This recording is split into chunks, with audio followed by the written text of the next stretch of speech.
আজ আমি রান্না করব খুবই মজাদার একটা মাছ। এই মাছটা হচ্ছে আইড় মাছ। আইড় মাছটা খেতে খুব মজা হয়। এই মাছটা দিয়ে আজ আলু দিয়ে একটু ঝোল রান্না করব।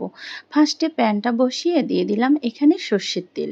তেলের মধ্যে দিয়ে দিয়েছি কিছু পেঁয়াজ কুচি। পেঁয়াজটাকে এখন তেলের সাথে ভেজে নিব। আসসালামু আলাইকুম, আমি নতুন আরও একটি রেসিপি নিয়ে চলে এসেছি। এই তো পেঁয়াজটা এ পর্যায়ে ভাজা শেষ করে এখানে দিয়ে দিলাম স্বাদ মতো নুন।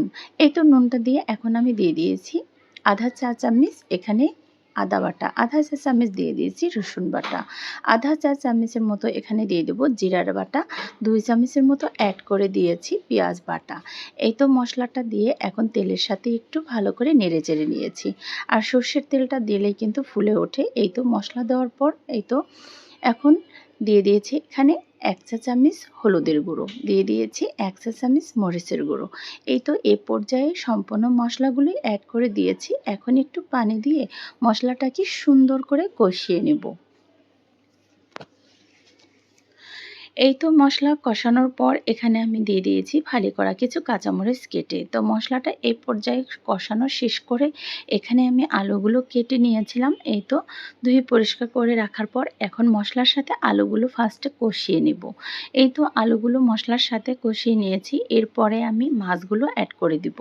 আর এই আইড় মাছটা সত্যি খেতে খুব মজা হয়। এই তো এখন আলুর সাথে মাছগুলো দিয়েও একটু ভালো করে কষাবো।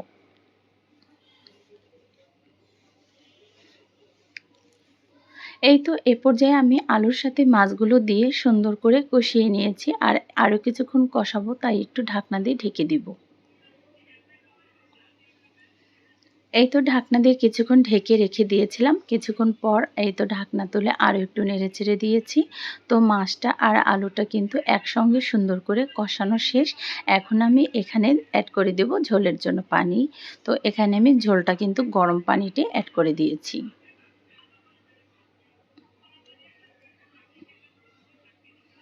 এই তো এখানে আরও একটু পানি দিয়ে দিয়েছি। তো এখন আমি নেড়ে চেড়ে আরও কিছুক্ষণ ঢাকনা দিয়ে ঢেকে রেখে দিব। আর এই মাছটা আলু দিয়ে ঝোল করলে সত্যি খেতে খুব ভালো লাগে আর খুব মজাদার একটি মাছ। এই তো এখন আমি ঝোলটা দিয়ে কিন্তু ঢাকনা দিয়ে ঢেকে রেখে দিলাম কিছুক্ষণের জন্য। এই তো বলক চলে আসার পর আমি ঢাকনা তুলে আরও একটু নেড়েচেড়ে দিয়েছি।